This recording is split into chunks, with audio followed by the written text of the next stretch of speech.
नमस्कार दोस्तों, एक बार आपका फिर से स्वागत है त्रिहम प्रतियोगिता संस्थान की तरफ से। आज हम लोग करंट अफेयर्स का वीडियो लेके आए हैं। पूरे वर्ष का करंट अफेयर है एक साथ एक ही जगह पर। आगे आने वाली जो परीक्षाएं हैं, चाहे समीक्षा अधिकारी की हो या सहायक समीक्षा अधिकारी की या फिर यूपीपीसीएस की, समान रूप से उपयोगी है सब में।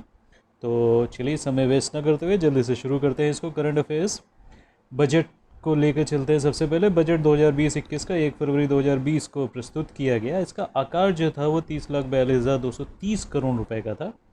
इम्पॉर्टेंट बात यह है कि जो पिछले सत्र का यानी 2019-20 का जो बजट था उससे 12.7% इसको अधिक रखा गया है। यूपी का बजट जो है 2020-21 का, अगर उत्तर प्रदेश के परिप्रेक्ष्य में लें तो 18 फरवरी 2020 को इसको प्रस्तुत किया गया वित्त मंत्री सुरेश खन्ना ने। इसका आकार 5,12,860.72 करोड़ रुपए का था और ये अब तक का सबसे बड़ा बजट है। 2019-20 से अगर हम तुलना करें तो 33,159 करोड़ रुपए ज़्यादा का है, 6.9% ये ज़्यादा है। तो अगर सेंट्रल का बजट देखें तो गत वर्ष से 12.7% अधिक है और उत्तर प्रदेश का अगर हम लोग देखते हैं तो 6.9% अधिक है। राजकोषीय घाटा 3.4 है 2018-19 का। 2019-20 का जो अनुमानित है था 3.3 था, लेकिन कितना हुआ 3.8, कुछ घाटा बढ़ गया। 2020-21 में अनुमानित किया गया 3.5। जो राजस्व घाटा है वो 2018-19 में 2.4 था, 2019-20 में 2.4 रहा, जबकि अनुमानित 2.3 किया गया था। 2020-21 में अनुमान लगाया गया है 2.7 का। प्रभावी राजस्व घाटा जो है वो 2018-19 में 1.4 रहा था, 2019-20 में 1.3 अनुमानित किया गया था, लेकिन ये 1.5 रहा और 2020-21 में अनुमानित किया गया 1.8%। कितने का? जीडीपी का। प्राथमिक घाटा की अगर बात करते हैं तो 2018-19 में 0.4 था, 2019-20 में 0.7 था, जबकि 0.2 बीजर किया गया था, अनुमानित किया गया था, तो उससे काफ़ी ज़्यादा। और 2020-21 में कितना रहा? 0.4 रहा।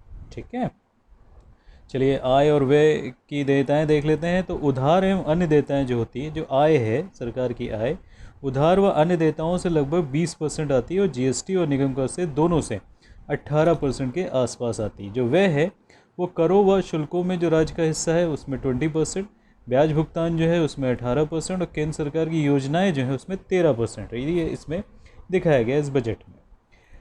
आर्थिक सर्वेक्षण जो बजट के जारी होने से पहले आता है, 31 जनवरी 2020 को ही आया। इसको तैयार करते हैं आर्थिक मामलों का जो विभाग होता है और मुख्य आर्थिक सलाहकार, तो इम्पोर्टेंट है नाम उनका, के सुब्रमण्यम। ठीक है, उन्होंने इसको प्रस्तुत किया था। थीम क्या रखी गई? बहुत इंपॉर्टेंट है, धन सृजन। कैसे धन बनाया जाए, धन सृजन। इसका रंग जो था लेवेंडर रंग था, 100 रुपये के नोट का जैसा रंग होता है ना, वैसा ही रंग था इसका। वित्त मंत्री द्वारा 3 पुस्तकों की बात करी गई, तो यहाँ पे इम्पोर्टेंट हो जाता है। 3 पुस्तकें कौन थी? एक तो अर्थशास्त्र कौटिल्य की, थिरुकुरल जो तिरुवरुल की थी, और एडम स्मिथ की an inquiry to the nature. ये 3 पुस्तकें थी जिनके बारे में वित्त मंत्री ने थोड़ा बात करी थी इसमें।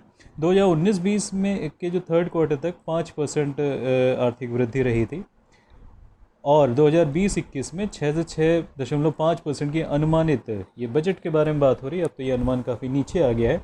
2018-19 में जो वृद्धि थी 6.8% की थी। अगर वृद्धि की बात करी जाए प्रतिशत मात्रा में तो कृषि में 2.8%, औद्योगिक विकास में 2.5% और सेवा में 6.9% की वृद्धि हुई है। धन सृजन व 5 ट्रिलियन अर्थव्यवस्था के लिए निम्न बातें बताई हैं वित्त मंत्री ने कि बाजार में अदृश्य सहयोग की आवश्यकता होगी, भरोसे का सहारा है, व्यापार व निवेश अनुकूल माहौल होना चाहिए और समान व्यापार इस तरीके का होना चाहिए। विश्व बैंक की अगर हम लोग बात करते हैं, यहाँ देखिए कोने में लिखा हुआ, तो नई कंपनियों के सृजन में भारत पूरे विश्व में तीसरे स्थान पे। 2014 में 70,000 नई कंपनियाँ थीं, जबकि 2018 में 1.24 लाख नई कंपनियाँ हो गई। अगर वृद्धि देखें तो 80% की वृद्धि हुई है और इसमें सेवा क्षेत्र में सबसे ज़्यादा नई कंपनियाँ आई हैं, फिर विनिर्माण क्षेत्र में, फिर अवसंरचना में और उसके बाद कृषि क्षेत्र में। ठीक है, तो ये कंपनियों के बारे में बात हो गया। विश्व निर्यात में भारत की हिस्सेदारी देख लें तो 2025 तक 3.5% करने का लक्ष्य है। 2030 तक इस लक्ष्य को बढ़ाकर 6% करने का है। 2025 तक अच्छे वेतन वाली 4 करोड़ नौकरियां देने का इन्होंने टारगेट रखा है और 2030 तक ये नौकरियां बढ़कर 8 करोड़ हो जाएंगी। विदेशी मुद्रा भंडार 10 जनवरी 2020 तक 461.2 बिलियन डॉलर था और अभी इसमें आप चाहे तो बढ़ा लीजिएगा कि जून में ये 500 बिलियन डॉलर को क्रॉस कर चुका है। 501.62 बिलियन डॉलर हो चुका है जून में। तो इस समय विदेशी मुद्रा व्यापार का मुद्रा भंडार काफ़ी बढ़ गया है भारत के पास। चालू खाता घाटा अगर देखें 2018-19 में जीडीपी का 2.1% था, जो कि बहुत अच्छी बात है। 2019-20 में वो घट कर 1.5% रह गया। शीर्ष निर्यात जो करते थे तो चीन को पीछे छोड़ के नंबर 1 पे इस समय यूएसए है, नंबर 2 पे यूएई है, नंबर 3 पे चीन है और नंबर 4 पर हांगकांग है। जबकि व्यापारिक आयात हम जहाँ से अधिक करते हैं, नंबर 1 पे चीन, नंबर 2 पे यूएसए, नंबर 3 पे यूनाइटेड अरब एमिरेट्स और नंबर 4 पे सऊदी अरब। व्यापारिक साझेदार जो हमारे सबसे बड़े हैं उसमें पहला नंबर यूएसए का आता है, दूसरा नंबर चीन का आता है, तीसरा नंबर यूएई का आता है, चौथा नंबर सऊदी अरब का आता है, पाँचवा स्थान हांगकांग का है। किन मदों का हम लोग आयात करते हैं? तो शीर्ष आयात में कच्चा पेट्रोलियम, सोना और पेट्रोलियम उत्पाद, ये टॉप के 3 हैं जिनको हम लोग आयात करते हैं। इसके अतिरिक्त कोयला और कोक एवं ब्रिकेट्स, इसको भी आयात किया जाता है। जबकि निर्यात की बात अगर हम करें, शीर्ष निर्यात, तो पेट्रोलियम उत्पाद, बहुमूल्य पत्थर और औषधियों के नुस्खे जो होते हैं उनको क्या किया जाता है? शीर्ष निर्यात की कैटेगरी में आते हैं। ठीक है। मर्केंटाइज आयातों में कमी हो चुकी है और जो नॉन फ्यूल निर्यात है उनमें वृद्धि हो चुकी है। अगर बजट की बात करें तो बजट में विश्व की 5वीं सबसे बड़ी इकोनॉमी भारत को बताया गया है। पृष्ठभूमि इसकी क्या रही, किस वजह से 5वीं बड़ी इकोनॉमी बनी, उसके लिए पृष्ठभूमि बताई इन्होंने, प्रौद्योगिकी उन्नयन और 15 से 65 वर्ष, ये जो 15 से 65 वर्ष की आयु के जो उत्पादक आयु वर्ग है वो भारत के पास बहुत ज़्यादा है। तो ये एक वरदान के रूप में माना गया है। 3 प्रमुख चीज़ें क्या हैं? महत्वाकांक्षी भारत, सबके लिए आर्थिक विकास और सामाजिक संरक्षण, ये 3 प्रमुख ध्येय हैं आर्थिक बजट के। चर्चा के पूर्व एक कविता पढ़ी गई थी कश्मीरी भाषा में और वो पंडित दीनानाथ कौल जी की कविता थी। तो ये इंपॉर्टेंट यहाँ से पूछा जा सकता है, जो कविता पढ़ी गई वो किसकी थी? तो पंडित दीनानाथ कौल। PPP मॉडल पर किसान रेल चलाई जाएगी। पब्लिक प्राइवेट पार्टनरशिप के आधार पर एक जिला एक उत्पाद फोकस पे करने वाले राज्यों को सहायता प्रदान करी जाएगी। इसके अतिरिक्त और कुछ देख लेते हैं, कुछ इंपॉर्टेंट पॉइंट बजट के रिगार्ड में। इसको अब की नाम जो दिया गया वो बही खाता दिया गया। सूटकेस के स्थान पर लाल कपड़े में ये प्रस्तुत किया गया था। 5 जुलाई 2019 को पहली पूर्णकालिक महिला वित्त मंत्री बनी थी निर्मला सीतारमण। इन्होंने 1 फरवरी 2020 को ये प्रस्तुत किया था। अर्थव्यवस्था का आकार हमारा $2.7 ट्रिलियन है। अगर लक्ष्य देखें तो अगले 5 वर्ष में यानी 2024-25 तक इसको 5 ट्रिलियन करने का लक्ष्य है। अगर एग्जैक्ट सन की बात करते हैं तो 2024 तक इसको करने का लक्ष्य कितना है? $5 ट्रिलियन है। जल संरक्षण के लिए जो नया मंत्रालय बनाया गया वो कौन सा है? जल शक्ति मंत्रालय है। गजेंद्र सिंह शेखावत इसके पहले मंत्री हैं। जल जीवन मिशन हर घर जल, इस नारे के साथ काम कर रहा है। उद्देश्य क्या है? 2024 तक, याद रखिएगा सन इस समय बहुत पूछे जा रहे हैं, 2024 तक सभी ग्रामीण परिवारों को जल पहुँचाना, ये इसका उद्देश्य है। वाणिज्य व उद्योग मंत्रालय ने स्टार्टअप क्षेत्र के लिए नया टीवी चैनल चालू किया है। महिलाओं के लिए एक योजना चालू हुई, नारी तू नारायणी। कौन सी? नारी तू नारायणी। इसमें कारोबार के लिए 1 लाख रुपए तक का ऋण दिया जाएगा महिलाओं को। ग्रामीण रोजगार के लिए एक योजना चली है, स्फूर्ति योजना। इन योजनाओं के एक अलग से भी वीडियो बन रहा है, तैयार हो रहा है, तो वो भी आप लोगों को दे दिया जाएगा। जितनी भी योजनाएं राज्य सरकारों की है और केंद्र सरकारों की है, अब तक जितनी भी आई हैं उनमें से जो महत्वपूर्ण है। तो ग्रामीण रोजगार के लिए स्फूर्ति योजना चली, scheme of fund for regeneration of traditional industries. इसका फुल फॉर्म है पारंपरिक उद्योगों को बढ़ावा देने के लिए है स्फूर्ति। अफ्रीका में नए दूतावास खोले जाएंगे। कितने खोले जाएंगे? 18 खोले जाएंगे। शोध को बढ़ावा देने के लिए नेशनल रिसर्च फाउंडेशन के निर्माण की बात कही गई है। अगर हम बैंक खातों से आप 1 करोड़ रुपए से ज़्यादा निकालते हैं तो आपको TDS के रूप में 2% अधिक देना पड़ेगा। स्टडी इन इंडिया कार्यक्रम के तहत विदेशी छात्रों को भारत में उच्च शिक्षा के लिए प्रेरित करना एक लक्ष्य रखा गया है। खिलाड़ियों के लिए नया राष्ट्रीय खेल शिक्षा बोर्ड बनेगा। ये किस कार्यक्रम के अंतर्गत आएगा? खेलो इंडिया कार्यक्रम के अंतर्गत आएगा। अगले 5 सालों में अवसंरचना विकास के लिए कितना इंतज़ाम किया गया है? 100 लाख करोड़ रुपए का इंतज़ाम किया गया है। NCML यानी कि नेशनल कॉमन मोबिलिटी कार्ड, ये कार्ड कैसा होगा? ये एक डेबिट कार्ड की तरह होगा जो परिवहन में प्रयुक्त किया जाएगा।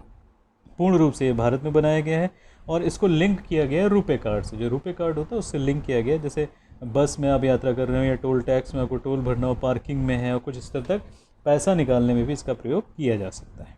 चलिए, देश में मेट्रो का रेल नेटवर्क 657 किलोमीटर बढ़ाने की योजना है। PM कर्मयोगी मानधन योजना, PMKMY, ये जो योजना चली है ये 18 से 40 वर्ष के लोगों के लिए है और इसमें 60 वर्ष के बाद न्यूनतम पेंशन कितनी मिलेगी? 3000 रुपये। ये उन दुकानदारों को पेंशन का प्रावधान किया है जिनका कारोबार 1.5 करोड़ रुपए प्रतिवर्ष से कम है। सरकार की आय में सबसे ज़्यादा कहाँ से आते हैं? तो निगम कर से 21%, उधार व अन्य से 20%, जीएसटी व अन्य से 19% और आयकर से 16%। ये करंट सिनेरियो की बात हो रही है, ठीक है। वहाँ पर है ऐसे जीएसटी व उधार अन्य देताओं से 18% आता है। व्यय कर तथा शुल्कों में राज्य का जो हिस्सा होता है उसमें 23% में व्यय होता है सबसे ज़्यादा। ब्याज अदायगी में 18% और केंद्रीय योजनाओं में 19% का व्यय होता है। फेम क्या है? फेम का दूसरा फेज़ इस समय चालू कर दिया गया है, जो 1 अप्रैल 2019 से शुरू हुआ। 3 साल में 10,000 करोड़ रुपए इसके लिए प्रावधानित किए गए हैं। किस वजह से? ये इलेक्ट्रिक गाड़ियों पर जो अब छूट दी जाएगी जीएसटी में, वो क्या है? 12% की जगह अब जीएसटी उनसे कितना लिया जाएगा? 5%। तो ये दरें बहुत इंपॉर्टेंट हैं, याद रखना कि इलेक्ट्रिक गाड़ियों पे जो जीएसटी है वो अब कितना लिया जाएगा? 5%। पहले कितना लिया जाता था? 12%। लघु, छोटे तथा मध्यम उद्योगों के लिए 59 मिनट में यानी 1 घंटे से भी कम समय में 1 करोड़ रुपए तक का लोन पास हो जाएगा। भारत को प्रत्येक वर्ष औसतन 20 लाख करोड़ का निवेश बहुत ही आवश्यक है। अब आप पैन कार्ड के बिना सिर्फ आधार कार्ड से भी इनकम टैक्स रिटर्न फाइल कर सकते हैं। भारत को विश्व स्तरीय उच्च शिक्षा का केंद्र बनाने के लिए 400 करोड़ रुपए की धनराशि का प्रावधान किया गया है। 25% कॉर्पोरेट टैक्स के तहत करीब वार्षिक 250 करोड़ रुपए का व्यापार जो अभी तक किया जाता था उसकी सीमा को बढ़ा दिया गया है। अब उसकी सीमा बढ़ा के कितनी कर दी गई है? 400 करोड़ रुपए। अब तक आप 250 करोड़ रुपए का व्यापार कर सकते थे और 25% कॉर्पोरेट टैक्स देना पड़ता था, मैक्सिमम लिमिट थी, लेकिन अब ये 400 करोड़ की हो गई।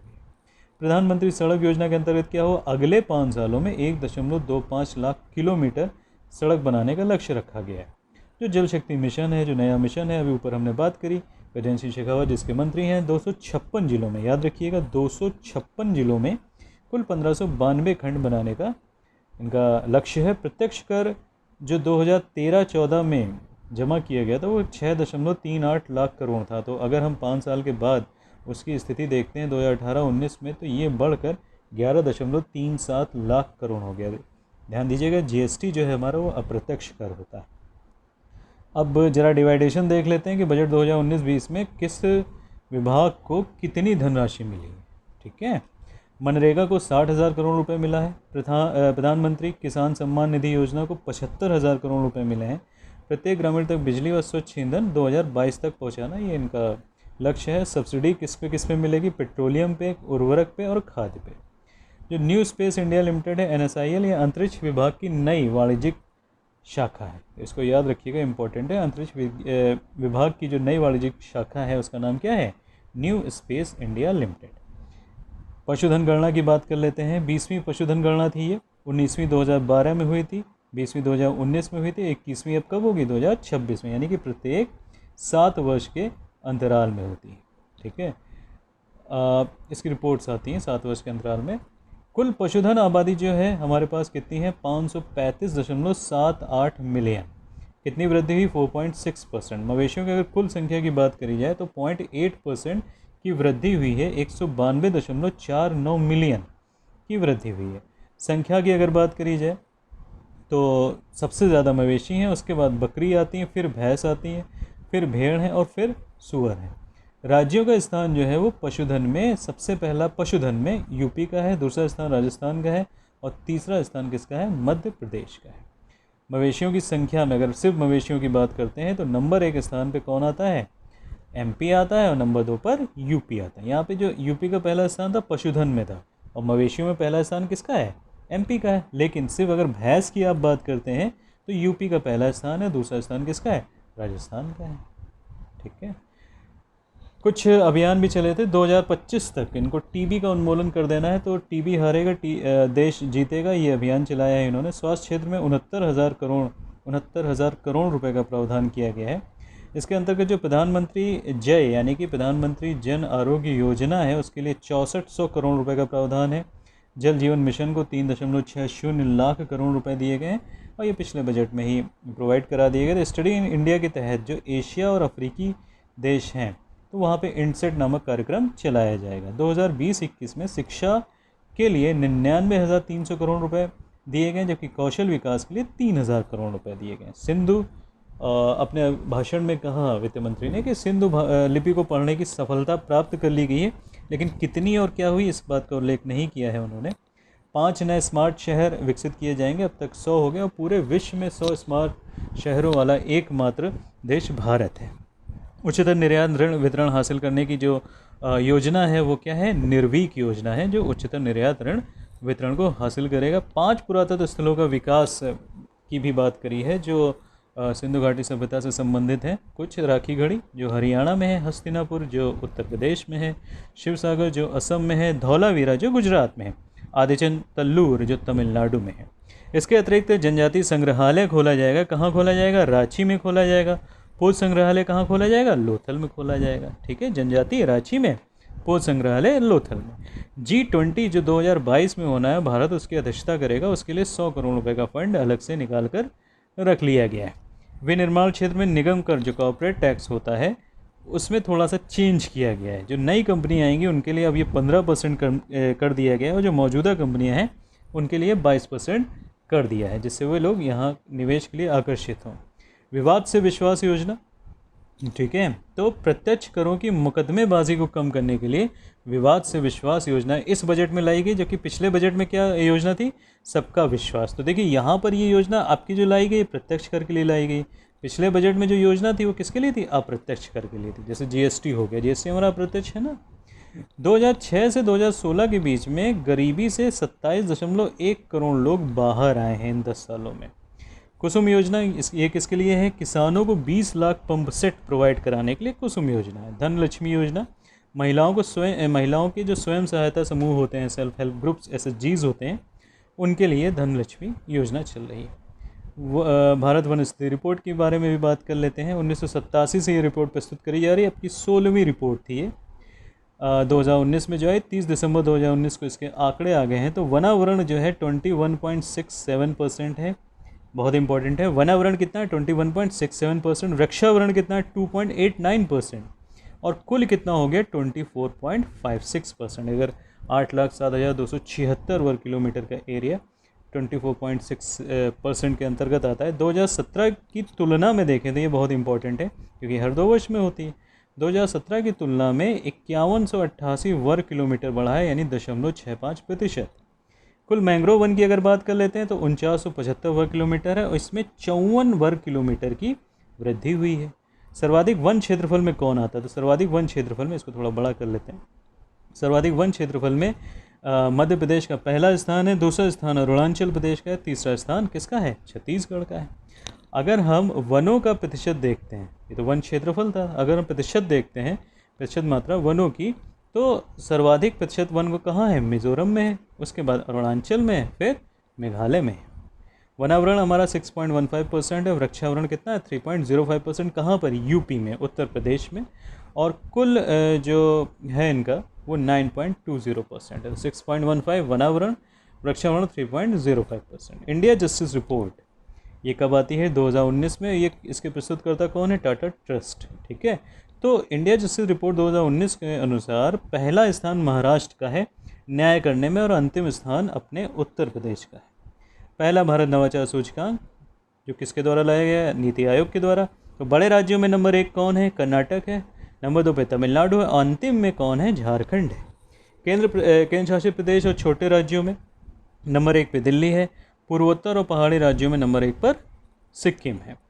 चौथी अखिल भारतीय बाघ गणना रिपोर्ट जो 2018 की है, जिसके निर्णय आ चुके हैं। 29 जुलाई को आप लोग सभी जानते हैं कि क्या मनाया जाता है? विश्व बाघ दिवस मनाया जाता है। तो कुल बाघ जो है 2967 है। 2014 से 18 तक 33% की वृद्धि हो गई थी। मध्य प्रदेश में 526 हैं, जबकि नंबर 2 पे आता है कर्नाटक जहां 524 हैं। 2 बाघों का ये फ़र्क है। उत्तराखंड में 442 बाघ। अगर उत्तर प्रदेश की बात करें तो 173 बाघ, 173 बाघ उत्तर प्रदेश में है। छत्तीसगढ़, मिजोरम इम्पॉर्टेंट है। छत्तीसगढ़ और मिजोरम में इनकी संख्या घट गई है, जबकि बुक्सा वेस्ट बंगाल में है, डंपार मिजोरम में है, पलामू झारखंड है, वहाँ पर बाघ पाए ही नहीं गए हैं। बाघ वहाँ पे क्या है? अनुपस्थित है। ठीक है, चलिए आगे बढ़ते हैं। वन क्षेत्र में सबसे ज़्यादा कमी कहाँ पर हुई है? तो वन क्षेत्र में जो कमी हुई है वो सबसे ज़्यादा कहाँ हुई है? मणिपुर में हुई है, उसके बाद फिर मेघालय में और फिर अरुणाचल में। 5वें नंबर की अर्थव्यवस्था जो है भारत है। तो बाकी के 4 भी हम लोग देख लें तो यूएसए, चाइना, जापान और जर्मनी। यूएसए, चाइना, जापान और जर्मनी के बाद भारत का स्थान आता है। यूके को इसने, ब्रिटेन को इसने पिछाड़ दिया है, 5वें स्थान पे हो गया। यूपी के बजट की बात कर लेते हैं तो 5 एक्सप्रेसवे के लिए 5060 करोड़ रुपए का प्रावधान किया गया। सबसे लंबा एक्सप्रेसवे हमारा कौन सा है? गंगा एक्सप्रेसवे। याद रखिएगा, सबसे लंबा एक्सप्रेसवे अगर पूछा जाता है तो गंगा एक्सप्रेसवे है। कहाँ से कहाँ तक? मेरठ से प्रयागराज तक, 637 किलोमीटर का। 5 मेट्रो चलाने की बात चल रही है गोरखपुर, वाराणसी, प्रयागराज, मेरठ और झांसी में। तो ये नाम याद रखिएगा, गोरखपुर, वाराणसी, प्रयागराज, मेरठ और झांसी। मेरठ से प्रयागराज जो गंगा एक्सप्रेसवे बना था उसके लिए 2000 करोड़ रुपए का अलग से प्रावधान किया गया। 7 नए विश्वविद्यालय भी बनने हैं। गन्ने का जो समर्थन मूल्य है वो 325 रुपये प्रति क्विंटल कर दिया गया है। इसके अतिरिक्त गन्ना किसान विकास प्रशिक्षण संस्थान मुरादाबाद में खोला जाएगा और 13 नए मेडिकल कॉलेज की खोलने की इसमें बात कही गई है बजट में। ठीक है, स्वच्छता सर्वेक्षण की बात कर लेते हैं। 2019 में आवास एवं, देखिए 2 चीज़ होती हैं, स्वच्छता सर्वेक्षण होता है और एक स्वच्छ सर्वेक्षण ग्रामीण पुरस्कार होता है। स्वच्छता सर्वेक्षण जो होता है वो आवास एवं शहरी मंत्रालय द्वारा प्रस्तुत किया जाता है, जबकि स्वच्छ सर्वेक्षण ग्रामीण पुरस्कार जो दिया जाता है जल शक्ति मंत्रालय द्वारा दिया जाता है। तो पहला स्थान किसको मिलता है 2019 के स्वच्छता सर्वेक्षण में? इंदौर को। अंतिम स्थान जो है सहरसा, बिहार को मिलता है। जबकि स्वच्छ सर्वेक्षण ग्रामीण पुरस्कार में शीर्ष पे कौन है? तमिलनाडु है। और जिला कौन सा है? पेडापल्ली, जो तेलंगाना का है। सबसे स्वच्छ राजधानी का अवार्ड भोपाल को मिलता है और बेस्ट परफॉर्मेंस स्टेट अवार्ड किसको मिल रहा है? छत्तीसगढ़ को मिल रहा है। दूसरा, सतत विकास लक्ष्य भारत सूचकांक जो नीति आयोग द्वारा जारी किया जाता है, इसमें पहला स्थान लगातार आया है दूसरी बार, दूसरा है ना, तो दूसरी बार लगातार आया किसका? केरल का। और अंतिम स्थान किसका है? बिहार का। ठीक है, ये क्वेश्चन आया भी था। आगे चलते हैं, स्वच्छता सर्वेक्षण 2019 की बात कर लेते हैं। मंत्रालय आवास एवं शहरी कार्य मंत्रालय द्वारा ये प्रस्तुत किया जाता है। पहला स्थान अभी जैसे हमने बात करी इंदौर का, अंतिम सहरसा बिहार का था। 2020 की अगर बात करते हैं, ये 2019 का था, 2020 की अगर बात करते हैं तो पहला स्थान इंदौर का, दूसरा स्थान सूरत का और तीसरा स्थान नवी मुंबई का। तो इंदौर लगातार चौथी बार पहले स्थान पर रहा। यूपी के भी कुछ शहर आए हैं, लखनऊ 12वें स्थान पर, 19वें स्थान पर गाज़ियाबाद, 16वें स्थान पर आगरा और 20वें स्थान पर प्रयागराज। अगर हम 10 लाख प्लस आबादी की बात करते हैं तो जो बड़े शहर हैं 47 बड़े शहर हैं, उसमें सबसे गंदा शहर कौन सा है? पटना। गंगा किनारे शहरों में अगर बात करें तो नंबर 1 पे स्वच्छ शहर में वाराणसी आ जाता है। छावनी शहरों में अगर पहले की बात करें तो जालंधर छावनी सबसे ज़्यादा स्वच्छ है। 100 से अधिक स्थानीय शहरी निकायों वाले राज्यों में सबसे स्वच्छ जो स्थानीय शहरी निकायों वाले राज्य हैं उसमें सबसे स्वच्छ राज्य कौन सा है? छत्तीसगढ़। और 100 से कम, यहाँ क्या था? 100 से अधिक स्थानीय शहरी निकाय वाले में छत्तीसगढ़ और 100 से कम शहरी निकाय में झारखंड का पहला स्थान है। द्वितीय सतत विकास लक्ष्य भारत सूचकांक 2019 ये प्रस्तुत किया गया नीति आयोग के द्वारा। इसमें भी शीर्ष पर दूसरी बार कौन रहा? केरल रहा और अंतिम स्थान बिहार का रहा। प्रथम सुशासन, अगर गुड गवर्नेंस सूचकांक की बात करें, भी प्रश्न आया भी था। 25 दिसंबर 2019 सुशासन दिवस पे ये किया गया। प्रशासन सुधार तथा जन शिकायत विभाग द्वारा ये रैंकिंग्स दी गई हैं। बड़े राज्यों में अगर नंबर 1 देखा जाए तो तमिलनाडु है, दूसरा स्थान महाराष्ट्र का है, तीसरा कर्नाटक का है। जबकि पूर्वोत्तर के पहाड़ी राज्यों में देखा जाए तो हिमाचल पहले स्थान पर है और पूर्वोत्तर यह पहाड़ी राज्य है। ठीक है, और नंबर 2 पे कौन सा है? उत्तराखंड। केंद्र शासित प्रदेशों में अगर देखा जाए तो नंबर 1 पे पौंडीचेरी है, नंबर 2 पे चंडीगढ़ है। ठीक है, कुछ पुरस्कारों की बात कर लेते हैं। पद्म पुरस्कार 2020 भारत रत्न नहीं दिया गया था। यहाँ पे 7 पद्म विभूषण थे जिसमें 33 महिलाएं थीं और 12 को मरणोपरांत दिया गया था। ये 16 पद्म विभूषण बांटे गए थे, 118 पद्मश्री दिए गए थे। ठीक है, पद्म विभूषण इंपॉर्टेंट है जिन लोगों को मिला है। अरुण जेटली जी थे, सुषमा स्वराज, अनिरुद्ध जगन्नाथ जो मॉरिशस के प्रधानमंत्री थे, जॉर्ज फर्नांडिस, मैरी कॉम, पंडित छन्नूलाल मिश्रा जो शास्त्रीय गायक हैं और विश्वेश्वर तीर्थ स्वामी, इनको पद्म विभूषण से सम्मानित किया गया था। राइट। अंतर्राष्ट्रीय गांधी पुरस्कार अगर 2020 की बात करते हैं तो डॉक्टर NS धर्मशक्तु को ये मिलता है। किसको मिलता है? डॉक्टर NS धर्मशक्तु को। ICC award, international cricket council के अवार्ड देख लेगा तो क्रिकेटर ऑफ द ईयर अगर मिला है वो किसको मिला है? बेन स्टोक को मिला है, जो कि इंग्लैंड के खिलाड़ी हैं, Ben Stokes. Test cricketer of the year किसको मिला? पैर कमिंस को मिला है जो ऑस्ट्रेलिया के खिलाड़ी हैं। One day cricketer of the year Rohit Sharma, बताने की जरूरत नहीं है, भारत के खिलाड़ी हैं। स्पिरिट ऑफ द क्रिकेट ये मिला है विराट कोहली को भारतीय टीम के लिए। T20 में सर्वश्रेष्ठ प्रदर्शन करने के लिए जो पुरस्कार मिला है वो दीपक चहार को मिला है। और एलिस पेरी जो ऑस्ट्रेलिया की हैं महिला क्रिकेटर ऑफ द ईयर का अवार्ड उनको जाता है। तो cricketer of the year Ben Stoke England और महिला cricketer of the year Ellyse Perry Australia से। BCCI पुरस्कार देख लेते हैं जो भारत में दिए गए। तो पाली उमरीगर पुरस्कार दिया गया, इसके विजेता रहे Jasprit Bumrah. Colonel CK Naidu trophy दी गई, इसके विजेता रहे कश्मीर मचारी श्रीकांत। और लाइफ टाइम अचीवमेंट पुरस्कार से सम्मानित हुए अंजुम चोपड़ा। लारियस विश्व खेल पुरस्कार ये सर्वश्रेष्ठ खिलाड़ी पुरुष का जो मिला था ये नोवाक जोकोविच जो सर्बिया के खिलाड़ी हैं उनको मिला। जो महिला का पुरस्कार था सिमोन बाइल्स जो USA की हैं तैराकी करती हैं उनको मिला। टीम ऑफ द ईयर का पुरस्कार फ्रांस की फुटबॉल टीम को मिलता है। बैलन ड'ओर जो सर्वश्रेष्ठ फुटबॉलर का पुरस्कार है किसके द्वारा दिया था? फीफा के द्वारा। ये पुरुषों में लियोनेल मेसी को मिला है लगातार 6ठी बार। मेसी किसकी तरफ से खेलते हैं? अर्जेंटीना की तरफ से। महिला में मैगन रैपिनो को मिला है जो USA की तरफ से खेलती हैं। कुछ और पुरस्कार हैं। मानवता हेतु पहला, तो इम्पोर्टेंट किस लिए है? क्योंकि ये पहला है। तो मानवता हेतु पहला गुल बेंकियन पुरस्कार 2020 का किसको मिला है? पर्यावरण कार्यकर्ती ग्रेटा थुनबर्ग को मिला है। मुस्ताव त्रोट पुरस्कार 2020 जो इलेक्ट्रॉनिक वोटिंग से दिया गया किसको मिला? आदित्य नोवा को मिला है। तो इलेक्ट्रॉनिक वोटिंग से दिया गया मुस्ताव त्रोट पुरस्कार, इसलिए ये इंपॉर्टेंट है आदित्य नोवा को। नेल्सन मंडेला अवार्ड 2020 का जो यूनाइटेड नेशन द्वारा दिया जाता है 2 लोगों को मिला। मोरसेना कॉयट जो गिनी के हैं और मारियाना वाडिवानिस जो ग्रीस के हैं। ठीक है। CII ये पुरस्कार ITC देती है, सस्टेनेबिलिटी पुरस्कार 2019 का है। CII जो पुरस्कार है वो किसको मिला? ITC को मिला है। ठीक है। ये कौन सा पुरस्कार होता है? सस्टेनेबिलिटी पुरस्कार होता है, स्थिरता पुरस्कार होता है। 2019 का किसको मिला? ITC को मिला, इंडियन टोबैको कंपनी। NTPC, ठीक है। और दूसरा किसको मिला? NTPC को मिला।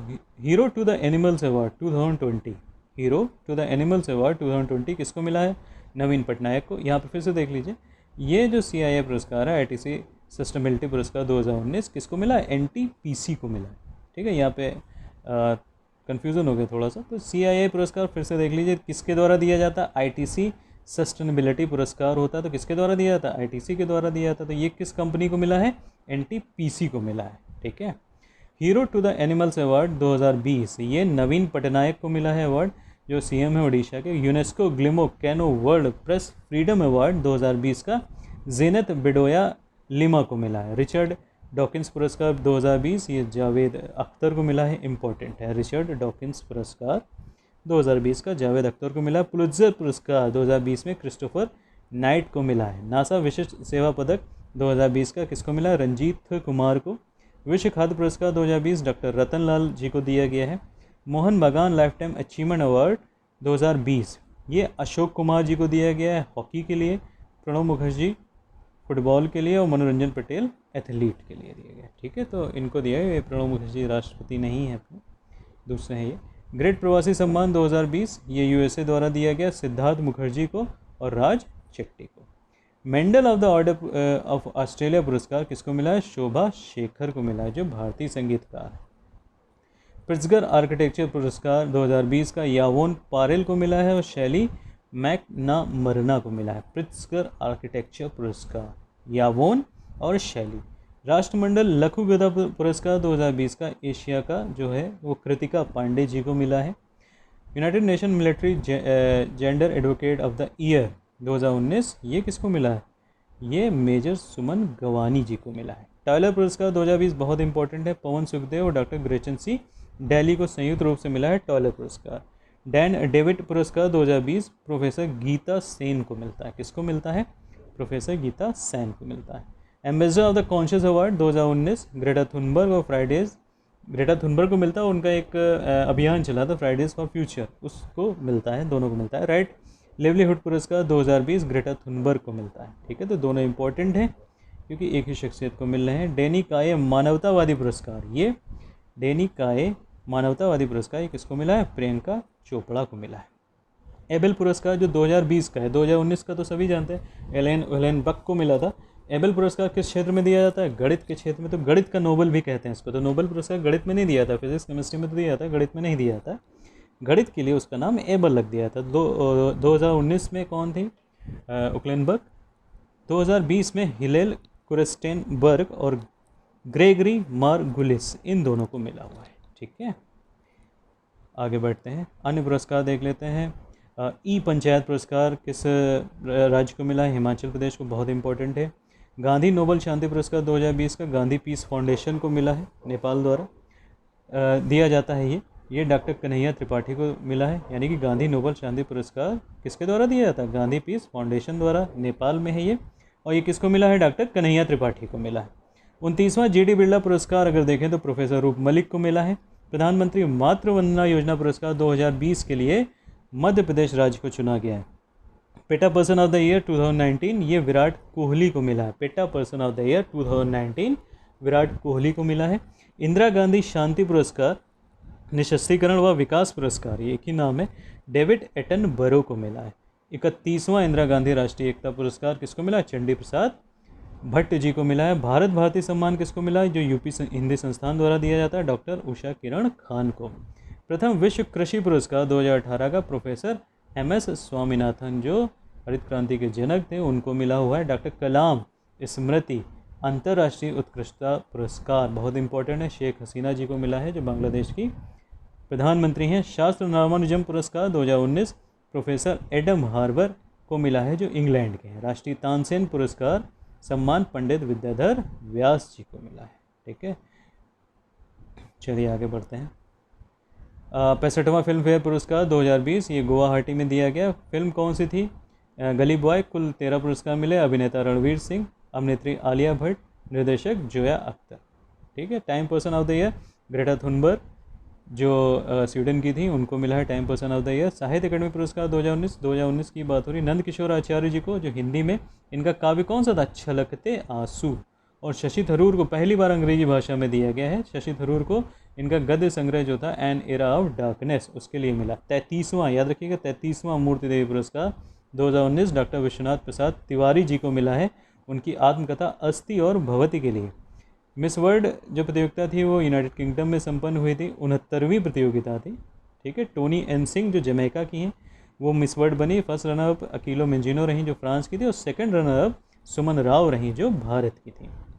मिस यूनिवर्स 2019 ये 68वां आयोजन था, जॉर्जिया में किया गया था। जोजीबिनी टुंजी जो दक्षिण अफ्रीका की थी, वो मिस यूनिवर्स बनती हैं। कुछ राष्ट्रीय पुरस्कार हैं, उनको भी देख लेते हैं, इंपॉर्टेंट है। डॉक्टर APJ अब्दुल कलाम पुरस्कार 2019 का तमिलनाडु सरकार द्वारा जो दिया जाता है, डॉक्टर के सिवन को मिला। किसको मिला? डॉक्टर के सिवन को। दिए इसरो के अध्यक्ष थे। राजीव गांधी खेल रत्न पुरस्कार 2019 का बजरंग पुनिया जी को मिला, ये कुश्ती में थे। यहाँ पे एक थोड़ा सा डिफरेंस आप लोग याद रखिएगा। डॉक्टर APJ अब्दुल कलाम पुरस्कार तमिलनाडु सरकार द्वारा दिया गया डॉक्टर के सिवन को 2019 का। ठीक है, और अभी ऊपर हम लोगों ने पढ़ा था, एक सेकेंड, हाँ, डॉक्टर कलाम स्मृति अंतर्राष्ट्रीय उत्कृष्टता पुरस्कार 2019 है, ये शेख हसीना जी को दिया गया है। ठीक है, तो दोनों में डिफरेंस है थोड़ा सा, तो उसको देख कर ही चलिएगा। ठीक है, कहाँ चला गया? हाँ, ओके, ये सिर्फ APJ अब्दुल कलाम पुरस्कार है। आगे बढ़ते हैं। राजीव गांधी खेल रत्न पुरस्कार 2019 बजरंग पूनिया जी को दिया गया। कुश्ती के लिए दीपा मलिक को, पैरा एथलेटिक्स के लिए दिया गया। वीर चक्र 2019 विंग कमांडर अभिनंदन वर्धमान को मिला। संगीत कलानिधि पुरस्कार 2019 S सौम्या जो कर्नाटक की गायिका हैं, उनको मिला। 66वां राष्ट्रीय फिल्म पुरस्कार देख लें, अभी 65वां हम लोग देख रहे थे। फिल्म कौन सी थी? हेल्लारो। निर्देशक इसके आदित्य धर जो फिल्म उरी के हैं, उनको मिला। हिंदी फिल्म अंधाधुन जिसके निर्देशक श्री राम राघवन हैं, उनको मिला। अभिनेता आयुष्मान खुराना को अंधाधुन के लिए और विकी कौशल को उरी के लिए मिला। अभिनेत्री जो है कीर्ति सुरेश फिल्म महमती के लिए इनको ये पुरस्कार मिलता है। सामाजिक मुद्दों पर सर्वश्रेष्ठ फिल्म कौन सी है? पैडमैन है। सर्वश्रेष्ठ फिल्म अनुकूलन राज का पुरस्कार किसको मिला? उत्तराखंड को मिला। 14वां विश्व शिक्षा शिखर सम्मेलन कहाँ आयोजित हुआ? नई दिल्ली में हुआ, अगस्त 2019 में। सर्वश्रेष्ठ नवाचार जो व पहल नेतृत्व पुरस्कार किसको मिलता है? राजस्थान को मिलता है। इंडियन वुमेन ऑफ इन्फ्लुएंस पुरस्कार ब्रिटेन के हाउस ऑफ लॉर्ड्स द्वारा दिया जाता है, ये प्रिया प्रियदर्शनी जैन जी को मिला है। मिस इंडिया 2019 सुमन राव जी रही हैं। यहाँ सब कुछ इंपॉर्टेंट हो जाते हैं। सुमन राव राजस्थान की थी। 28वां बिहारी, कौन सा? 28वां और 29वां एक साथ दिए गए हैं। 28वां बिहारी पुरस्कार 2018 का मनीषा कुलश्रेष्ठ जी को दिया गया। 28वां मनीषा को दिया गया, मनीषा कुलश्रेष्ठ जी को। उनका हिंदी उपन्यास है स्वप्नवास। और 29वां बिहारी पुरस्कार 2019 का किसको दिया गया? डॉक्टर आयदान सिंह को दिया गया। रविन्द्रनाथ टैगोर साहित्य पुरस्कार 2019 का जो है वो राणा दास गुप्ता, इनका एक सोलो साहित्य है। और मोहिई सासाकावा, रविन्द्रनाथ टैगोर साहित्य पुरस्कार मोहिई सासाकावा को सामाजिक उपलब्धि के लिए भी दिया गया। इसी तरीके से 28वां 29वां सरस्वती सम्मान भी है यहाँ पर, है ना। 2018 का 28वां और 2019 का 29वां। तो डॉक्टर के शिवा रेड्डी जो तेलुगु भाषा में लिखते हैं, उनका काव्य संग्रह था पक्काकी ओतित गिलते, उसको मिला, जबकि 29वां वासुदेव मोही को मिला। 28वां इसी तरह के 28वां 29वां फिर आ गया, ये व्यास सम्मान है। 28वां व्यास सम्मान 2018 लीलाधर जगूड़ी जी को मिला। हिंदी में उनका काव्य संग्रह क्या था, जितने लोग उतने प्रेम। और 29वां व्यास सम्मान जो 2019 का मिलता है वो किसको मिलता है, नासरा शर्मा जी को मिलता है। 28वां जेडी बिरला पुरस्कार विज्ञान के क्षेत्र में प्रोफेसर राजीव कुमार वार्ष्णेय जी को मिलता है। चमेली देवी जैन पुरस्कार 2019 मीडिया के क्षेत्र में प्रियंका दुबे को मिलता है, जो बीबीसी की रिपोर्टर हैं।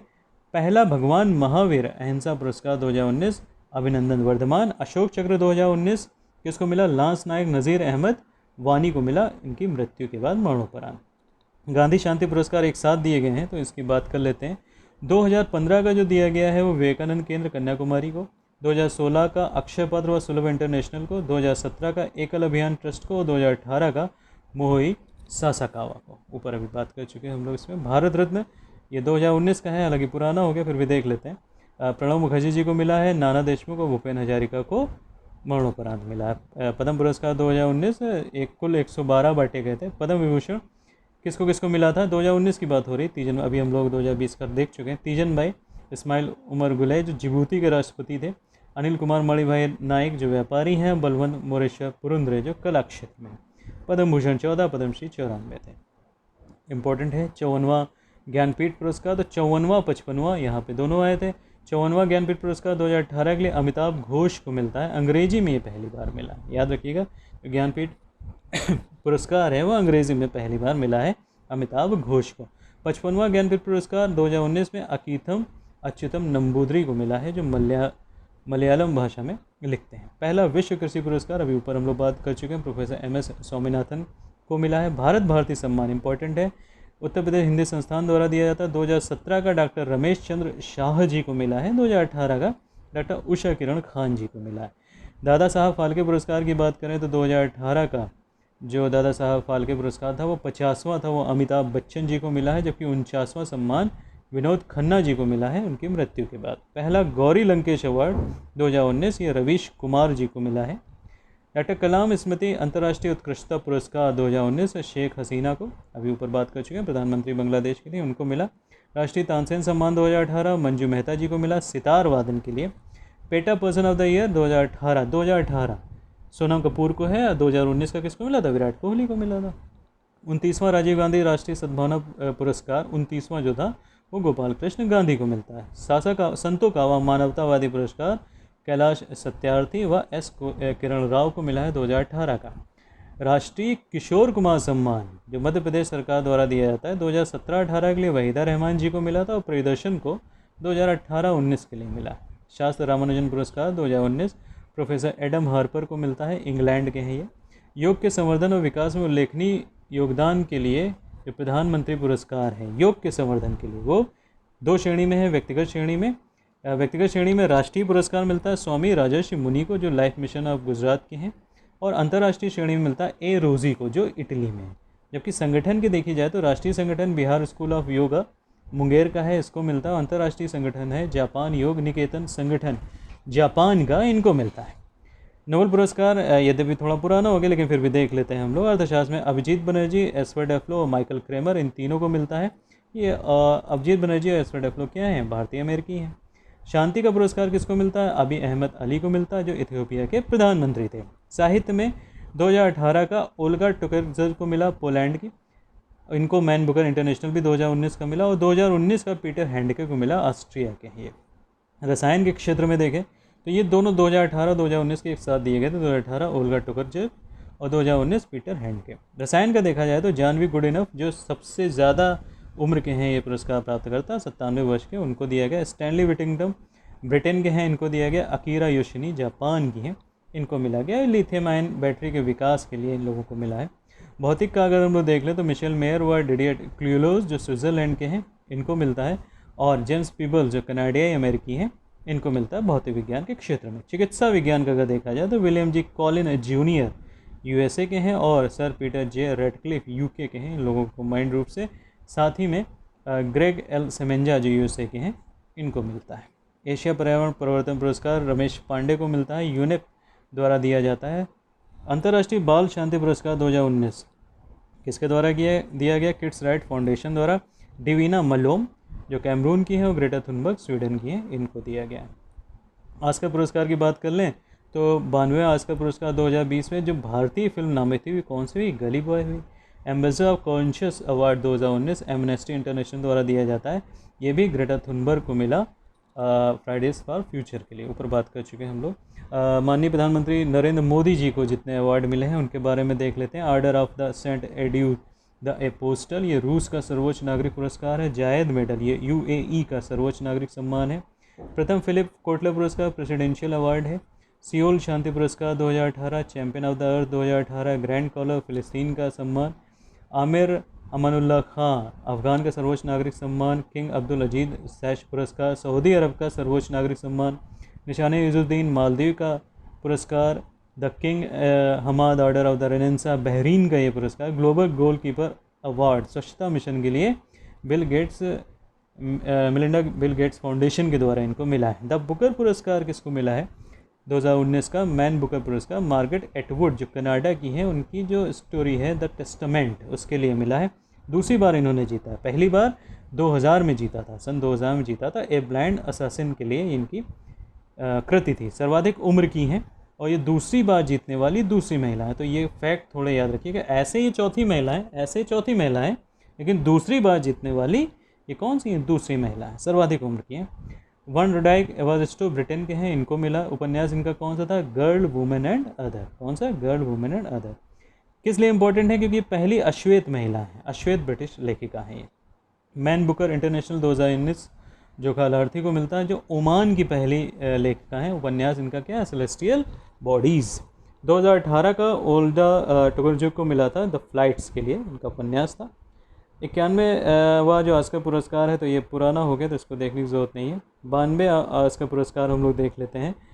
फिल्म कौन सी है? पैरासाइट्स। अभिनेता जे फिनिक्स जो फिल्म जोकर के अभिनेता हैं। अभिनेत्री रेनी जेल्सबेगर को जो जूडी की है। निर्देशक जो है जूडी फिल्म के लिए बांग जून हो पैरासाइट्स के लिए, ठीक है। कुछ कांस फिल्म महोत्सव है, तो सर्वश्रेष्ठ फिल्म कांस फिल्म महोत्सव में कौन सी थी? पैरासाइट थी।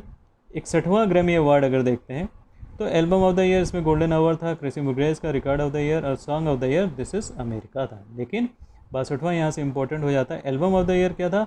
When we all fall asleep, ये एल्बम ऑफ द ईयर है। और record and song of the year क्या है? Bad guys. क्या है? Bad guys. रमन मैग्सेसे पुरस्कार रवीश कुमार जी को मिलता है भारत में। किम जोंग की दक्षिण कोरिया के, को स्वेनिन म्यांमार के, अंग खाना थाईलैंड के और रेमेंडो पुंजाले कहाँ के हैं? फिलीपींस के। तो रवीश कुमार के लिए इंपॉर्टेंट है ये। राइट लिवलीहुड पुरस्कार 2019 का अमीनो ताऊ हैदर को मिलता है, गो जिवामी और ग्रेटा थुनबर्ग को संयुक्त रूप से। इसके अलावा डेवी कोपनोवा, हुतुकारा यानुमामी एसोसिएट जो ब्राज़ील के। तो ग्रेटा थुनबर्ग को ये द राइट लिवलीहुड मिलता है, इसलिए इंपॉर्टेंट है। गांधी मंडेला पीस मेडल पुरस्कार 2019 थिक हाक तान जो वियतनाम के हैं उनको मिलता है। मिस इंग्लैंड 2019 इंपॉर्टेंट किस लिए? क्योंकि भारतीय मूल की हैं भाषा मुखर्जी। नवा सार्क फिल्म महोत्सव कहाँ मनाया गया? कोलंबो में मनाया गया। फिल्म कौन सी इसमें ली गई? नगर कीर्तन जो भारतीय बांग्ला भाषा की फिल्म है। मिस यूनिवर्स ऑस्ट्रेलिया की प्रिया सेराव बनी 2019 के। इंपॉर्टेंट क्यों? क्योंकि ये भारतीय मूल की है। पेन पिंटर पुरस्कार लेग सिस MVE ये ब्रिटिश लेखक हैं, इनको मिला। सासाकावा पुरस्कार 2019 का किसको मिलता है? संयुक्त राष्ट्र आपदा जोखिम न्यूनीकरण कार्यालय द्वारा ये दिया जाता है। डॉक्टर प्रमोद कुमार मिश्रा जी को मिलता है। किसको मिलता है? डॉक्टर प्रमोद कुमार मिश्रा को। UNESCO Guillermo crane world press freedom award 2019 किसको मिला? क्योब सु ओ एवं वा लॉन, ये कहाँ के हैं? म्यांमार के, इनको मिलता है। बोर्डले मेडल 2019 पुरस्कार अमर सेन तथा काजुओ बशीरों को मिलता है। बोर्डले मेडल 2019 का। वैश्विक शिक्षक पुरस्कार बहुत इंपॉर्टेंट है, पीटर तबीची कहाँ की हैं? केन्या की, इनको मिलता है। टेम्पल्टन पुरस्कार मार्सेलो ग्लीसर हैं, इनको मिलता है। खेल एबेल पुरस्कार जो अभी बात कर रहे थे 2019 का मैथ का एबेल कैरेन के वेलेनबक को मिलता है, अमेरिका की हैं, ये पहली महिला जिनको ये पुरस्कार मिला। स्टॉकहोम वाटर प्राइज़ 2019 डॉक्टर जैकी किंग को। राष्ट्रमंडल युवा पुरस्कार 2019 पद्मनाभ गोपालन को। नो वेस्ट फूड के संचालक हैं। प्रिज्कर आर्किटेक्चर पुरस्कार 2019 अराता इसोजाकी जो जापान की है, इनको मिलता है। पहला शेख सईद अंतर्राष्ट्रीय पुरस्कार 2019 यूएई के द्वारा दिया गया। तो ये भारत रत्न प्रोफेसर CN राव हैं, इसलिए इंपॉर्टेंट है क्योंकि पहला शेख सईद अंतर्राष्ट्रीय पुरस्कार है, भारत रत्न प्रोफेसर CN राव को दिया गया। ये डैन डेविड पुरस्कार जो इजरायल सरकार द्वारा दिया जाता है, प्रोफेसर संजय सुब्रमण्यम जी को मिला, भारतीय है ये। Champion of the earth UNO पुरस्कार 2018 का नरेंद्र मोदी और इमैनुअल मैक्रो को मिला था, जो इनका सौर संगठन था उसके निर्माण के लिए, और 2019 का कोस्टारिका को मिला है। चलिए कुछ किताबें हैं, इनको भी देख लेते हैं। Good economics for hard time Abhijit Banerjee व एस्टर डफलो की। 2019 how Modi won India Rajdeep Sardesai की। माइंड मास्टर बहुत इंपॉर्टेंट है, विश्वनाथन आनंद जी की है। Listening learning and leading Venkaiah Naidu की है। रिसर्जेंट इंडिया विमल जालान की। The new Delhi conspiracy Meenakshi Lekhi व कृष्ण कुमार की। बिकमिंग मिशेल ओबामा की। द वर्डिक्ट प्रणव राय की। Every vote counts Navin Chawla की। नमस्ते गैलोम तरुण विजय जी की। ठीक है। Unwanted saving the idea of the idea P Chidambaram की। We are displaced Malala Yousafzai की, बहुत इंपॉर्टेंट है, we are displaced Malala Yousafzai. Changing India doctor Manmohan Singh. Brief answer to the big question Stephen Hawkins, बहुत इंपॉर्टेंट किताब है। The paradoxical prime minister Shashi Tharoor की। Gandhi the years that change the world Ramachandra Gupta की। लालू लीला बहुत इंपॉर्टेंट किताब है, लालू लीला सुशील मोदी जी की लिखी हुई किताब है। Moving on moving forward an year in office Venkaiah Naidu की है।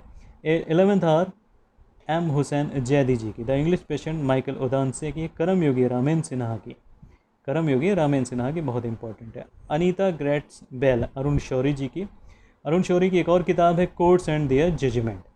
Time for all things Ruskin Bond द्वारा ये लिखी गई है। A century is not enough, ये सौरभ गांगुली की आत्मकथा है जो गौतम भट्टाचार्य ने लिखी हुई है। एग्जाम वॉरियर्स प्रधानमंत्री Narendra Modi. Matoshree Sumitra Mahajan.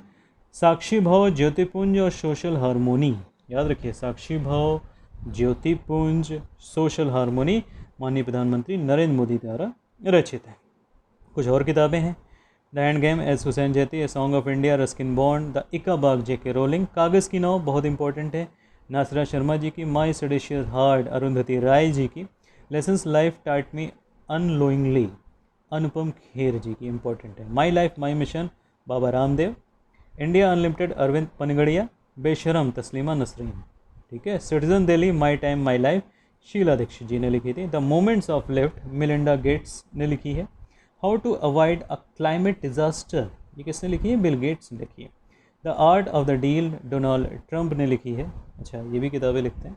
The art of the deal Donald Trump ने लिखी है। गंगा आह्वान अरुण जेटली जी ने लिखी है। रिसेट ये सुब्रमण्यम स्वामी जी ने लिखी है। The new world disorder and the Indian imperative, ये किसकी किताब है? शशि थरूर जी की। कुछ समितियां इंपॉर्टेंट हैं, देख लेते हैं। नई राष्ट्रीय जल नीति समिति किससे संबंधित है? मिहिर शाह समिति है। लोक लेखा समिति के अध्यक्ष अधीर रंजन चौधरी। बैंकिंग धोखाधड़ी से संबंधित सलाहकार बोर्ड जो ABPF है उसके अध्यक्ष कौन है? TM भसीन है। चारधाम परियोजना का अध्ययन रवि चोपड़ा के साथ है। राष्ट्रीय न्यूनतम मजदूरी जो है डॉक्टर अनूप सतपथी के नेतृत्व में ये समिति का गठन किया गया है। कुछ और महत्वपूर्ण समितियां हैं, उनके प्रतिनिधि हम लोग देख लेते हैं, अध्यक्ष देख लेते हैं। जन प्रतिनिधित्व कानून 1951 के रिव्यू के लिए जो समिति बनाई गई उसके अध्यक्ष उमेश सिन्हा जी हैं। अल्पसंख्यकों के लिए जो राष्ट्रीय आयोग है, यानी कि जो अल्पसंख्यक 8 राज्यों में हिंदू हैं, हिंदुओं के लिए बनाई गई है बेसिकली, तो जार्ज कुरियन है। द्वितीय राष्ट्रीय न्यायिक वेतन आयोग PV रेड्डी।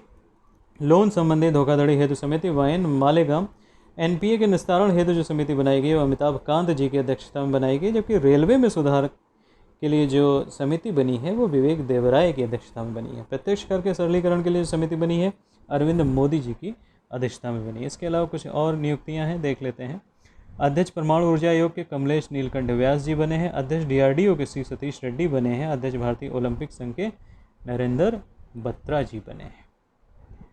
कुछ सैन्य अभ्यास हैं, बहुत इंपॉर्टेंट हैं, कभी कभी पूछ लिए जाते हैं। नोमैडिक एलिफेंट का ये 14वां अभ्यास 2019 में। तो नोमैडिक एलिफेंट किसके बीच होता है? भारत और मंगोलिया के बीच में। एक्वेरिन किसके बीच में होता है? भारत और मालदीव के बीच में। एक्वेरिन भारत और मालदीव के बीच में। काजिंद भारत और कजाकिस्तान के बीच में। मालाबार भारत जापान और USA के बीच में। संयुक्त सैन्य अभ्यास जो मैत्री है वो थाईलैंड और भारत के बीच में। सिलनेक्स भारत और श्रीलंका के बीच में। कॉर्पेट जो है भारत और थाईलैंड के बीच में। किसके बीच में? भारत और थाईलैंड के बीच में। युद्ध अभ्यास जो है 2019 भारत और अमेरिका के बीच में। अभ्यास कोंकण 2019 भारत और ब्रिटेन के बीच में। हैंड इन हैंड भारत और चीन के बीच में। गरुण 6 कौन सा? बहुत इंपॉर्टेंट है। गरुण 6 तो भारत और फ्रांस के बीच में। तो गरुण वरुण ये जो नाम आते हैं भारत और फ्रांस के बीच में। तो देखिए यहाँ वरुण भी दिया है, भारत और फ्रांस। सिम्बैक्स जो है वो 2019 का भारत और सिंगापुर के बीच में होता है। INVPN भारत और वियतनाम के बीच में। बाइलेट एक्स इसको कहते हैं। मित्र शक्ति भारत और श्रीलंका के बीच में। FNX भारत और अफ्रीकी देश के बीच में। अल नगाह बहुत इंपॉर्टेंट है, भारत और ओमान के बीच में। संप्रीति भारत और बांग्लादेश के बीच में। इम्बैक्स भारत और म्यांमार के बीच में। इंदिरा नेवी की अगर बात करें तो भारत और रूस के बीच में। शिन्यू मैत्री की बात करें तो भारत और जापान के बीच में। जबकि अभ्यास कोप इंडिया की बात करें तो भारत और अमेरिका के बीच में। वज्र प्रहार की अगर बात करें तो भारत और अमेरिका के बीच में। जबकि इंद्र जो है भारत और रूस के बीच में ये अभ्यास होता है। ठीक है, कुछ सम्मेलन है। G20 सम्मेलन, स्वास्थ्य मंत्रियों का सम्मेलन कहाँ पे हुआ? अकोयामा जापान में हुआ। इसके अलावा ये देख लेते हैं, यहाँ पे इंपॉर्टेंट है, ये G20 के बारे में लिखा हुआ है। 14वां G20 जो हुआ 2019 में कहाँ हुआ? ओसाका जापान में हुआ। इसकी थीम क्या थी? भविष्य का मानव केंद्रित समाज। 13वां जो हुआ था 2018 वाला वो ब्यूनस आयर्स में हुआ था, अर्जेंटीना में। 15वां G20 जो 2020 में हुआ कहाँ हुआ? रियाद में हुआ, सऊदी अरब में। 17वां कहाँ होगा 2022 वाला? वो नई दिल्ली भारत में होगा। 32वां और 33वां एक साथ ये होते हैं, जो आसियान शिखर सम्मेलन होते हैं एक साथ होते हैं। तो 32वां 33वां आसियान शिखर सम्मेलन 2018 में कहाँ हुआ? सिंगापुर में हुआ। 34वां और 35वां आसियान शिखर सम्मेलन 2019 का कहाँ होता है? बैंकॉक थाईलैंड में। भारत आसियान व्यापार सम्मेलन 2019 मनीला फिलीपींस में होता है, ये भी याद रखिएगा। ठीक है, चौथा बिम्स्टेक शिखर सम्मेलन 2018 का है, काठमांडू में हुआ। पहला बैंकॉक थाईलैंड, पहला ये जो बिम्स्टेक की बात हो रही है तो चौथा बिम्स्टेक शिखर सम्मेलन 2018 कहाँ हुआ? काठमांडू नेपाल में। पहला कहाँ हुआ था? बैंकॉक में हुआ था 2004 में। पाँचवा कहाँ हुआ था? कोलंबो में था, श्रीलंका में प्रस्तावित है। ठीक है, अब ये श्रीलंका में प्रस्तावित है, पाँचवा होगा। 11वां 10वां और 12वां यानी 10वां जो ब्रिक्स शिखर सम्मेलन है वो कहाँ हुआ था? जोहान्सबर्ग में। 11वां कहाँ हुआ? ब्राज़ील में। अब जो 12वां होगा वो कहाँ होगा? याकुत्सिनबर्ग में, रशिया में।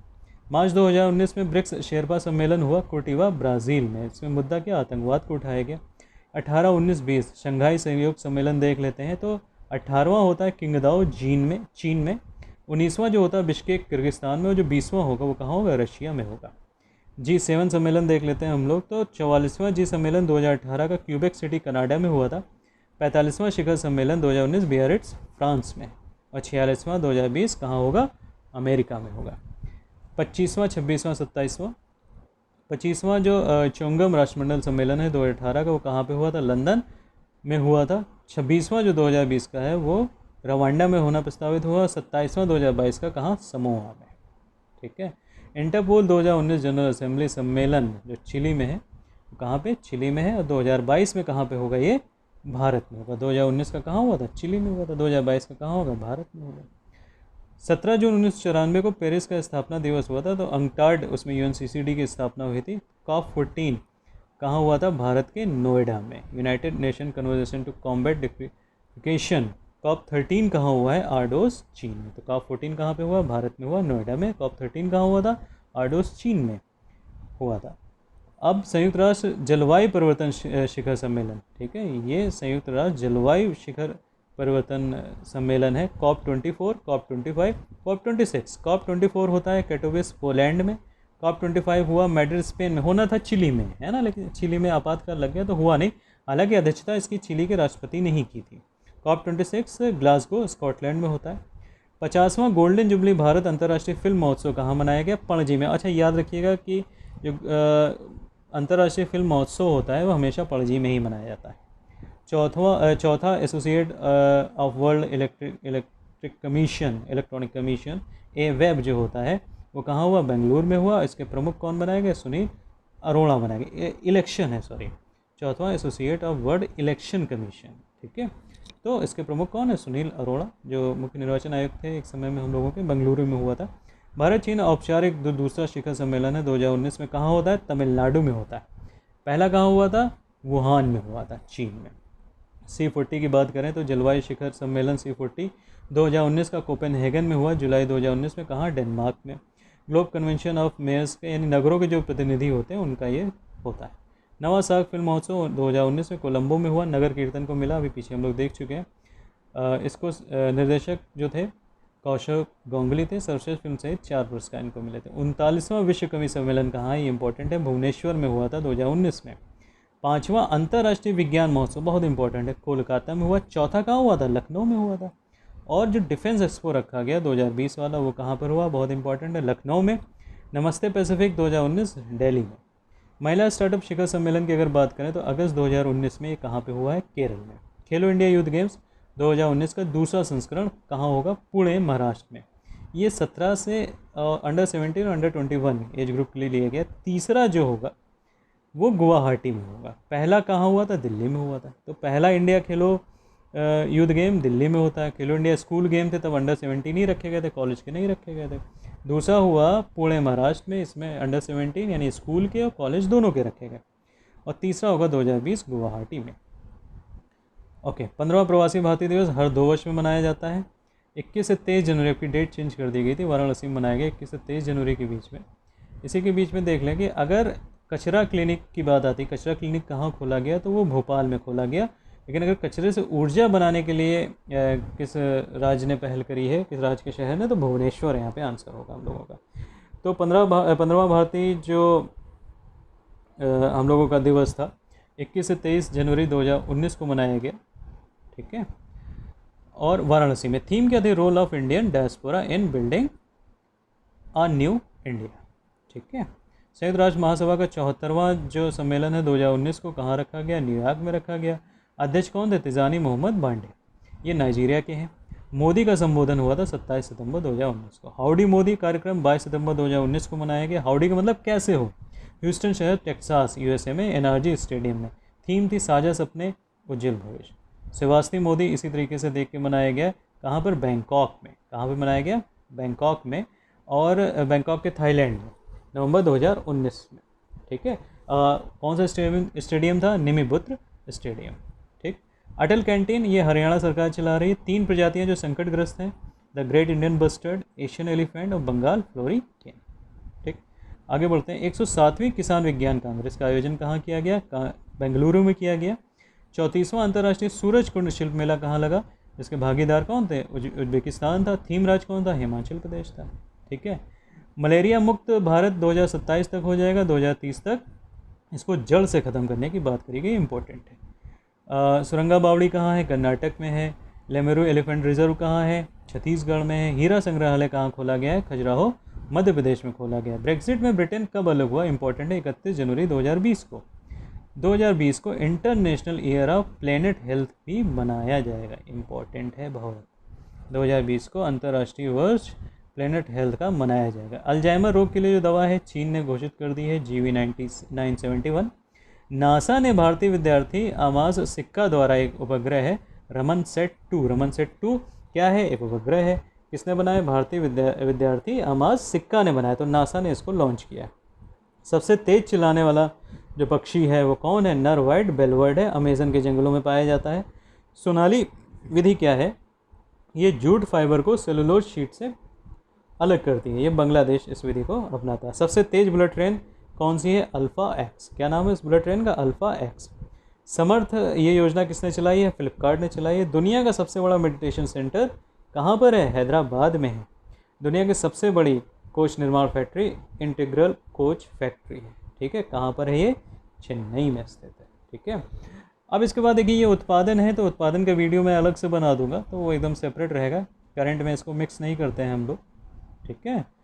चलिए आगे इसमें देख लेते हैं और करंट का हमारे पास क्या है।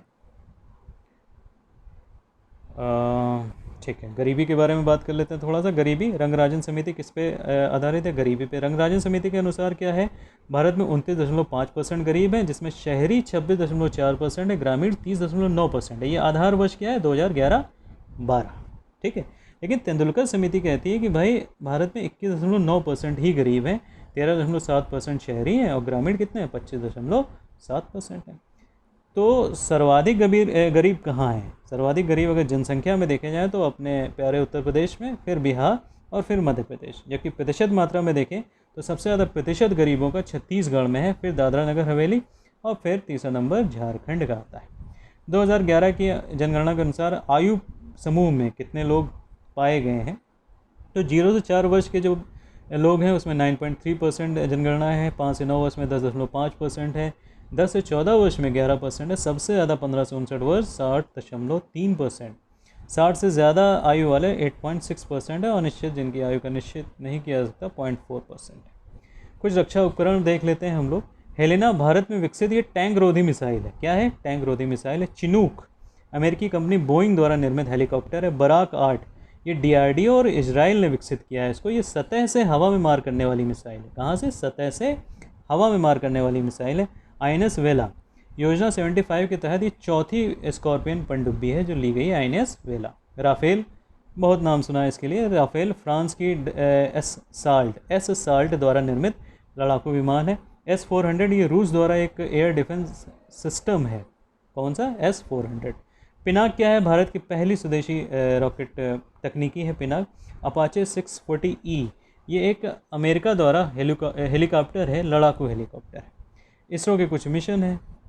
तो दिसंबर 2019 को रीसेट 2B-R1 PSLV QLC-48 के द्वारा, नवंबर 2019 में कार्टोसेट 3 PSLV XLC-47 द्वारा, और 22 जुलाई को जो चंद्रयान 2 है, बहुत इंपॉर्टेंट डेट भी याद रखिएगा, 22 जुलाई 2019 चंद्रयान 2 GSLV MK3, ठीक है, GSLV MK3 से लॉन्च किया गया था। आगामी क्या है? चंद्रयान 3 2021 तक इनकी योजना है। गगनयान जो मानव सहित भेजा जाएगा 2022 तक है।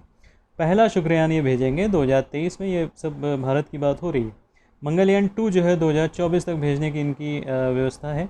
आदित्य L1 जो सूर्य के लिए है वो 2020 में करेंगे। निसार ये पहला ड्यूअल रडार इमेजिंग उपग्रह है जो 2022 तक सैटेलाइट भेजा जाएगा। एस्ट्रोसेट 2 क्या है? मल्टी वेवलेंथ स्पेस टेलीस्कोप है, 2020 तक इसको लगाने की योजना है। कुछ ऑपरेशन अभियान देख लेते हैं। ऑपरेशन नमस्ते कोरोना वायरस से निपटने के लिए। ऑपरेशन बंदर था बालाकोट एयर स्ट्राइक का, जो बालाकोट एयर स्ट्राइक हुई थी ना, उसका कोड है ये।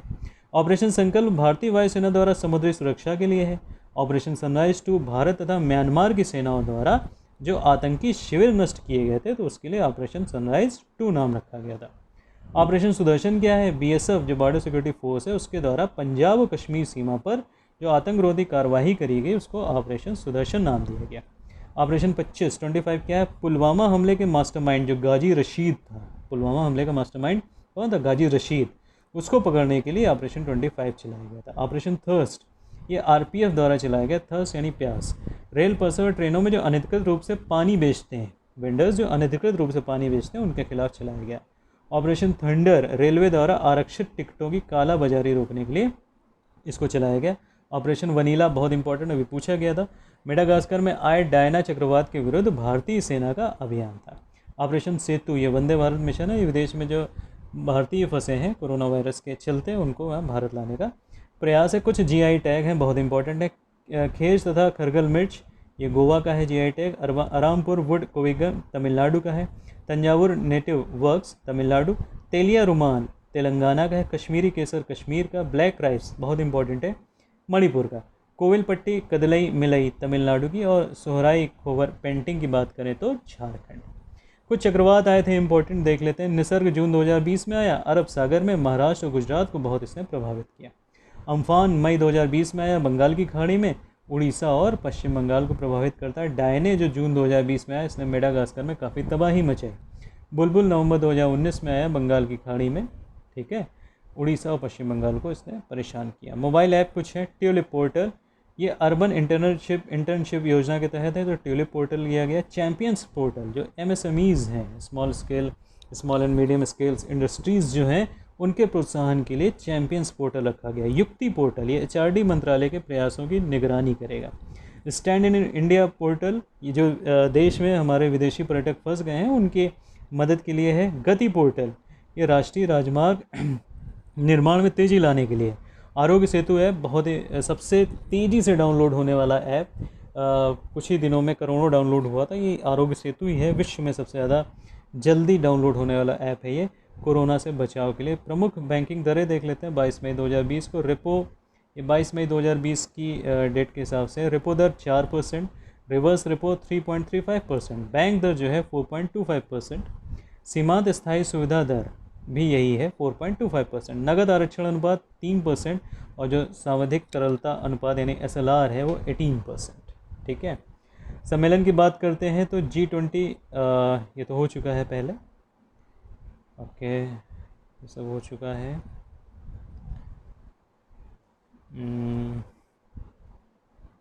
हाँ, 2019-20 में क्या होता है, भारतीय अर्थव्यवस्था 2.9 ट्रिलियन डॉलर की है। WEO की जो रिपोर्ट है, वर्ल्ड इकोनॉमिक ऑर्गेनाइजेशन की रिपोर्ट 2019 में जीडीपी के संदर्भ में दुनिया के 10 शीर्ष देशों में भारत 5वें स्थान पे था। पहला USA, दूसरा चाइना, तीसरा जापान, चौथा जर्मनी और 5वां भारत।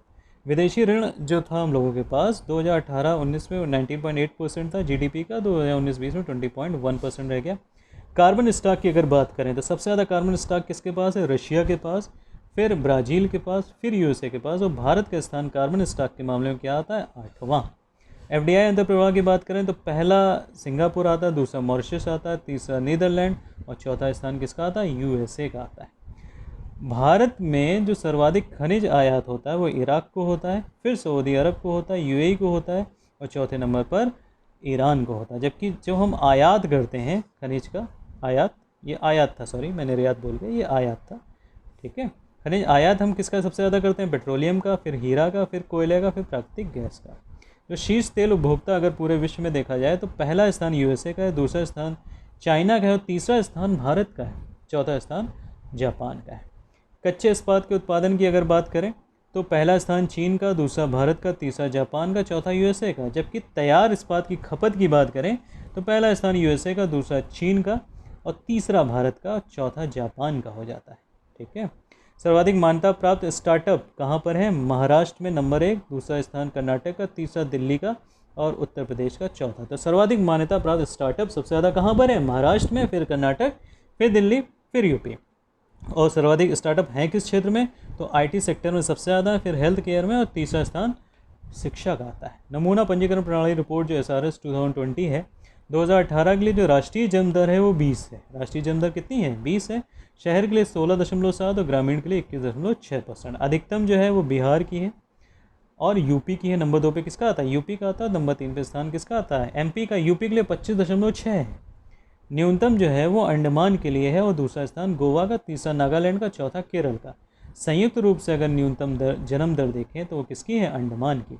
और मृत्यु दर जो राष्ट्रीय अनुपात है 6.2 का है, शहरी 5% और ग्रामीण 6.7%। अधिकतम मृत्यु दर का आंकड़ा छत्तीसगढ़ में है, नंबर 1। नंबर 2 पे उड़ीसा, 5वें स्थान पर यूपी आता है 6.6 के साथ। न्यूनतम जो मृत्यु दर है वो दिल्ली में है, नंबर 2 पे नागालैंड, तीसरा स्थान दादरा नगर हवेली का। शिशु मृत्यु दर की बात करें अगर तो 32 है राष्ट्रीय अनुपात, जिसमें शहरी में 23 है, ग्रामीण में अप्रत्याशित रूप से 36। अधिकतम पहला स्थान जो है MP का है, दूसरा यूपी का है, तीसरे स्थान पर संयुक्त रूप से असम और छत्तीसगढ़ है। न्यूनतम में ये सब 1971 की जनगणना की तुलना से ली जाती, बेस आधार 1971 की जनगणना है।